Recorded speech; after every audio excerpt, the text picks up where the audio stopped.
Their 1 to 17 is a top 8 team, and on their day can push for top 4. My biggest concern, they have no depth. If I'm Parramatta, I'm doing everything I can to beat my opposition, and it makes them weaker, the Melbourne Storm, without Zac Lomax in the side. Literally looked me dead in the eyes and said, we are playing top 8. There is no way in the world we are not playing top 8 this year. Start proving it on the field. Just stop saying we're going to play finals. Actually show it with your actions, win some games, and become a consistent footy side. Then everyone might take you seriously.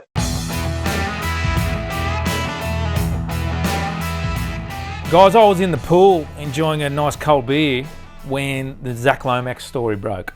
That the Melbourne Storm want to sign Zac after being released by Parramatta to join R360. R360 hasn't happened, so now Zac wants to play footy again. The Storm want in.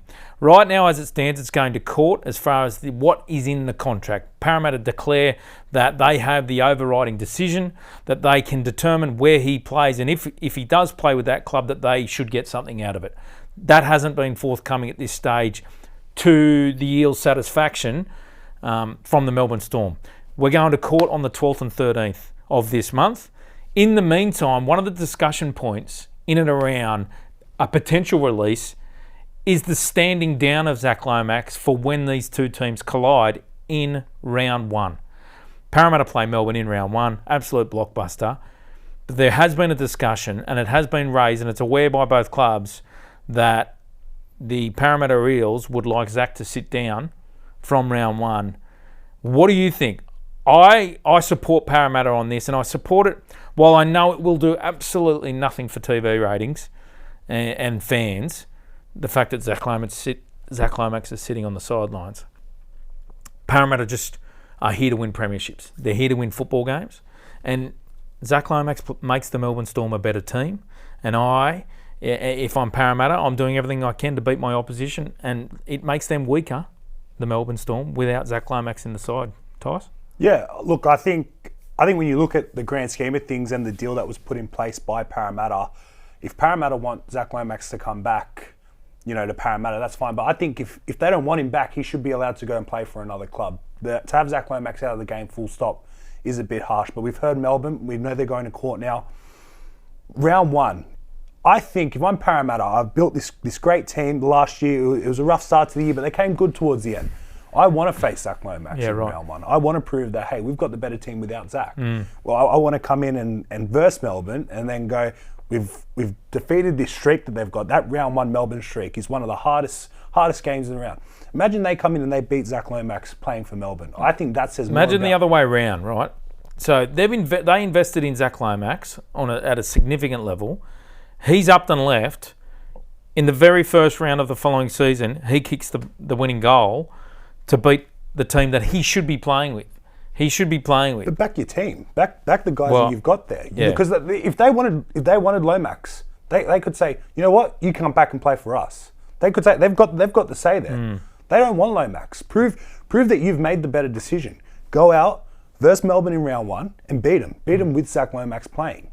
Right? It's rugby league. It's professional rugby league. It's the NRL. Best players should be playing, and a team shouldn't be scared of one player. A winger as well, despite how good Lomax is. Or a centre. I think we could all think that Lomax will probably come onto the wing for the Storm. Yeah. But go out and prove that message. That is so much stronger to every Parramatta Eels fan, every Parramatta Eels member, and the 17 guys that are on the field. That guy that's taken Lomax's spot, say to him, hey, we want you. We want you over him. Go out and win this game for us. Travi? Yeah, look, I think I'm with Tice on this one. But first, I think Parramatta are well within their ground to just stand firm. I think it's everyone's best interest this doesn't go to court in a couple of weeks. That's just going to be a long, drawn-out process. Could take months, potentially your year. Zac will just be in no man's land. So I think they really just need to come to an agreement there. But if they do, if Parramatta agree to let him play for the Storm, I want him playing round 1. I think it's quite petty to say you're not allowed to play against us. Just back yourself, back your club. Get the job done. It'll be a lot sweeter victory if you do beat him. And, the other thing is that game will go, the ratings will go absolutely through the roof if he's playing. So I think it's sort of in everyone's best interest if he does play the game for that spectacle. I think the NRL, they'd be kicking themselves if part of the agreement was that Zac couldn't play against Parramatta. I think that's a poor result for everyone. But, I I sort of applaud Parramatta for standing firm. They don't want to be pushed around. If you want to be one of the big clubs in the game, you can't be pushed around. They've been beaten up for a long time there. They're starting to get on the right track, and they do really need to hold firm here. Trav, is it an element of desperation by the Melbourne Storm to sign Zac Lomax? Yeah, look, I think the Storm are in a really precarious position at the moment. You look what happened in that grand final last year, the nature of the loss, the players they've lost since then, your Pappenhausens, your Nelsons. There's a couple others on the way out. Peasant's gone to Parramatta. Like, people bag them every year and they get the job done. They still finish first or second or in the top four thereabouts. I think they'll somehow find a way to get it done again this year. But look, if you look at Lomax, he's top 2 winger in the game, top 3 at worst. They'd be silly not to try and sign him, especially with the salary cap they've got on board. But I think Melbourne were probably a little bit arrogant, thinking that it just happened and Parramatta had no say in the matter. I think they've approached it the wrong way. Hey, Tice, you wouldn't have a buck, a dollar, a coin, something in your back pocket, would you? Oh, maybe in the car, not in the pocket. Well, mate, go get it. I'm telling you to go get it, because here's this, right? And you've seen me rabble on about this before. It's a code subscription. Now, if the listeners are out there saying, I haven't given this code thing a crack, now's the time. Because it's $1, Tice. $1. That's what it said. Go get $1. $1. Right? $1 for the first month subscription on the CODE platform. Now, that gets you everything. That gets you the exclusive breaking stories. It gives you feature stories, all the behind-the-scenes injuries, suspension, everything that's happening in the pre-season, all the huge news that'll come out of the trial matches. For $1, a 1-month subscription on the CODE website. I could get 7 if I just traded in the coffee I bought this morning. There you go. It's coffee $7 now. Oh, it depends where you go, mate. Yeah.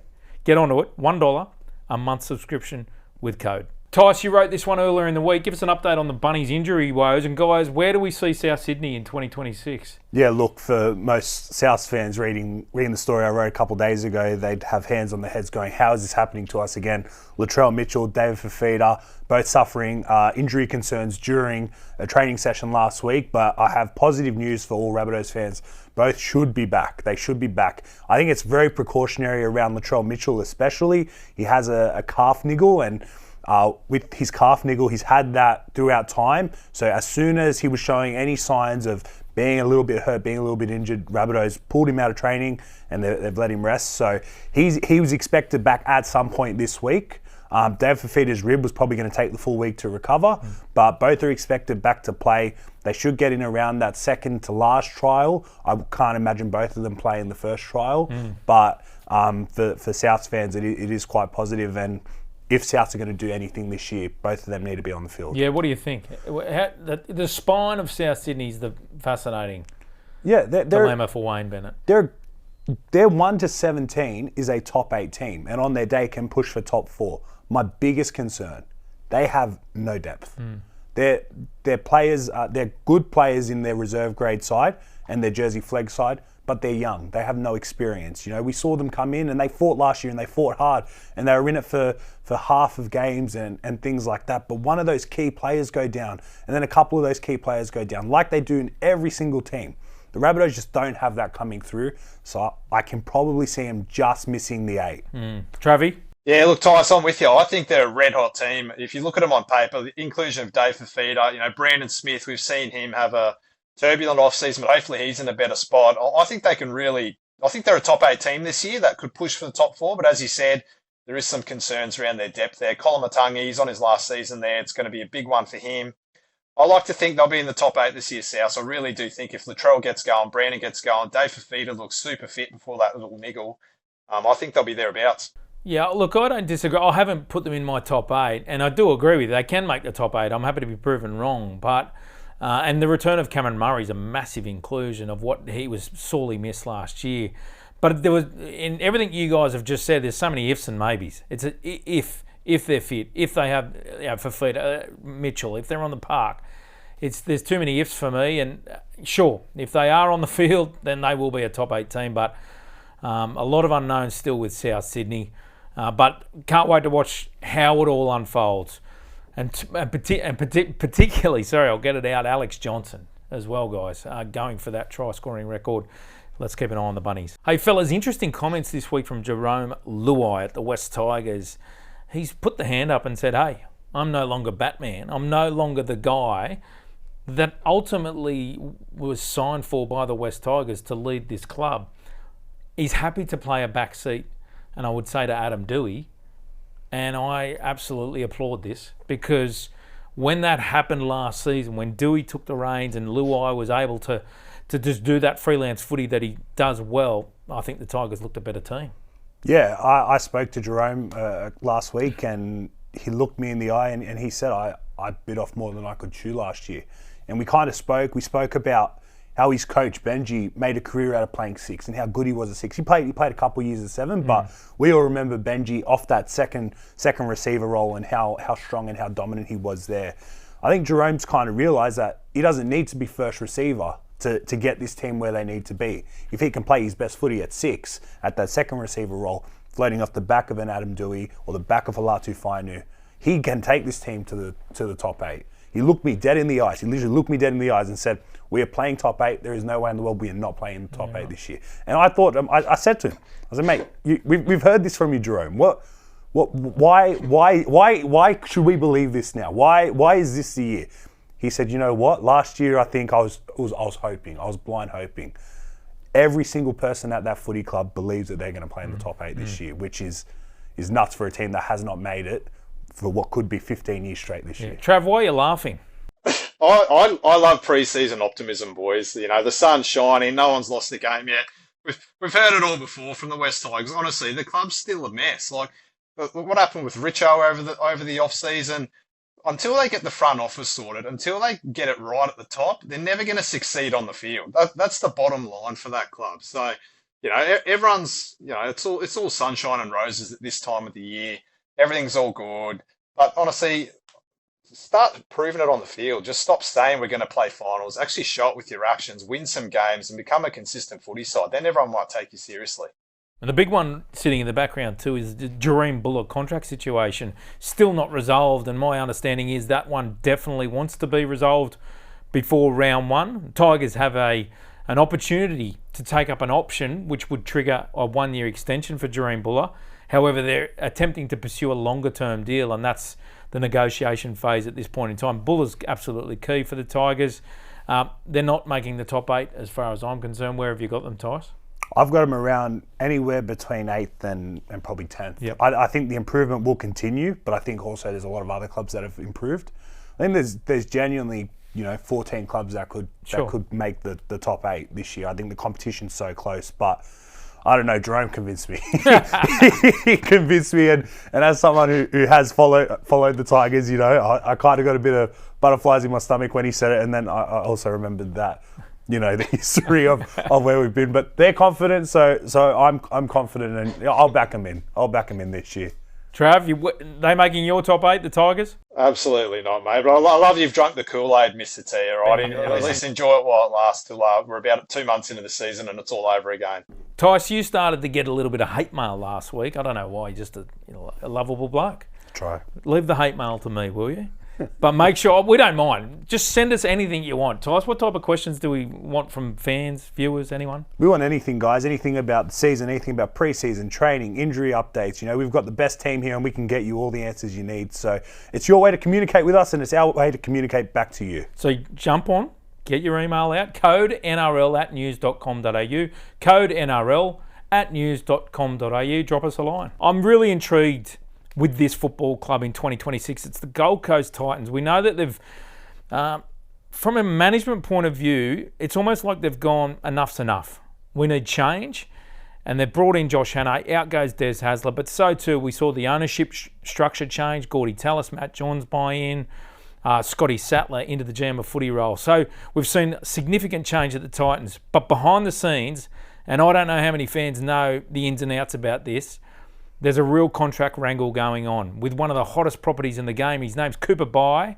He's the son of Melbourne Storm champion Marcus Bai, and he's a young front rower who my mail is had agreed to terms to join the Melbourne Storm over the New Year period. However, used the NRL's 10-day cooling off period to just press pause on that deal getting done, and now it's the Titans attempting to persuade Cooper to remain at the footy club. In the background of that is the Titans' attempt to keep Tino Fasuamala-Awi. Now, Travi, this is a story I reckon's brewing, and it will heat right up. And it's so important for the Gold Coast Titans, for everything that I just said, that they want to start this new dawn with so much positivity. However, in the background is some contract situations that could get ugly. Yeah, boys, it's a big story brewing here. Cooper Bai, as you said, agreed to go to the Storm. Then Titans sort of managed to just get his feet back in the door. Thought they might get a little bit more time to convince him to stay. The other part of this is Tino Fasuamala-Awi. Now, he's still not committed to the Titans beyond this year.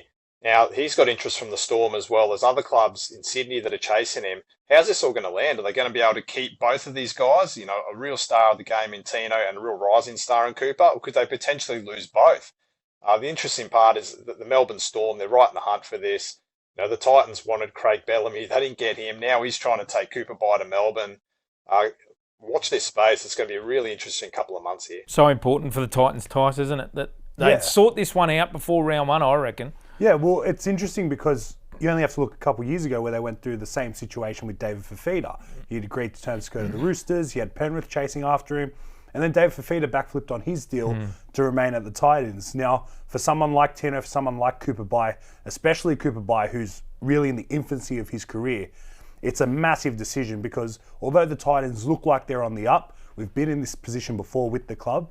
So I really think that, Cooper has a massive decision to make. Does he give it a little bit to see how they go this year before he makes that decision? It's probably a little bit too risky. But I think the safe option would be the Storm. Yeah. Travi, the Titans, you're in and around that football club. You can smell the change. You can see the change. It can give a real sense of what may be some optimism around the club. But in the fair income department, do they move up the ladder in 2026?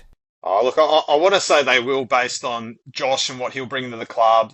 I think he's going to inject a real identity to them. They're going to play... what did the Titans stand for all these years? No one was ever really sure. There was no consistency about their game. They play good for one half and then turn it up the next. So, look, I like thinking optimistically. I think you will see some improvement. But the big problem for me is they just don't have any players. They've lost Dave Fifita, Carter Gordon, Brian Kelly, Alofi Khan-Pereira, Regan Campbell-Gillard. There's been 5 or 6 first-grade players leave the club, and they've had barely a signing all off-season. So the big problem for me with the Titans is just who's going to turn out on the field for them and what's going to happen once they have 3 or 4 injuries, 1 or 2 months into the year. Then guys like Tino and Mo Fotuaika potentially get picked for Queensland. It's going to really test their depth. So, look, I want to think there's sort of blue skies coming for them, but I think we're going to have a few stormy clouds to begin with, and I think it's going to be a real test of Josh's coaching and whether the people in charge of the club are willing to stay the long course and go through a bit of pain for some long-term gain.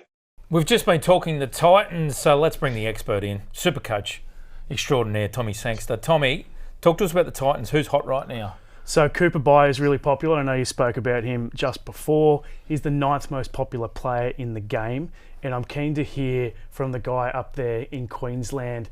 What do you think his role will be? Will he start, bench, how many minutes? Oh, look, we saw Cooper come off the bench in his debut last year in the last round of the season, and I think that's where he'll start again this year. He's a super talent, but obviously the Titans are going to try and manage him. Josh Hannay, he's not going to want to rush him, put too much pressure on him early. So I think he's a certainty for round 1, but more of that sort of number 14, 15 role off the bench there. Nice. I liked what he did for PNG last year in the Pacific Championships. It was awesome for them. Another guy I'm keen to hear about who's not as popular, but Josh Paxton. Is he a chance for a starting edge back row role now that they've lost guys like David Fifita and it looks like Randall and is it Cleese Haas? Are they both playing as middles? Yeah, so, it sounds quite funny. Fifita out, Paxton in, but that's where it's shaping up. So the Titans back row at this stage looks like it'll be Bo Firma on one edge, Josh Paxton on the other. The rookie had played a handful of games last year. And most likely at this stage, Chris Randall starting lock, which would push Tino up into the front row next to Mo Fotuaika on the back of Jamin Joloff's season-ending ACL injury last week. Nice. Well, good intel there. So we've only got Tino as a back rower in SuperCoach, so we might have to add him for dual position so he'll be even more popular than he is already. You've got a big view on Josh Paxton. I love him. I love Josh Paxton. And as you said, he's a bit of a no-name, right? And but he's also... no frills because he just goes about his work. His effort areas are unreal. Defensively, he goes after the game, and he sort of snuck under the radar under those big names of Fafita and Big Tino last year. But I like him. I think he's a player of the future, and just one of those tradesmen that you absolutely need inside your footy club. Indeed, and a guy that you wrote about last week, I'd never heard of him. I don't think anyone on the panel had heard of him before you wrote the story. But Siali Faumani looks like he could get a wing spot. He's gone from being, I don't know where he was in the rankings, but he was not in the top 200 players. He is now well within the top 50 just in the 4 or 5 days since you wrote that story. Oh, I've got so many readers out there, obviously. Yeah, look, Siali Faumani's come from Penrith. They're calling him the Titans version of Brian Toto. Islander boy, stocky, real strong ball carrier. That's why Josh Hannay's brought him to the Titans. He played only a few New South Wales Cup games for Penrith last year, but he's going to be a round one bolter. So at this stage, he's training out wide. Phil Sami for the Titans is training around centre, wing. He keeps swapping, and same with Jojo Fafita. He looks like he could play centre this year. If all things go well, if he adapts to that position, I think that's his position long term. Well, anyone at base price who's being compared to Brian Toto is straight into my SuperCoach team, that's for sure. Thanks, Tommy, for joining us. All that inside goss, absolutely valuable for SuperCoach players. No worries, sign up. We got about 180,000 people last year, so hopefully we can get up to 200k this year.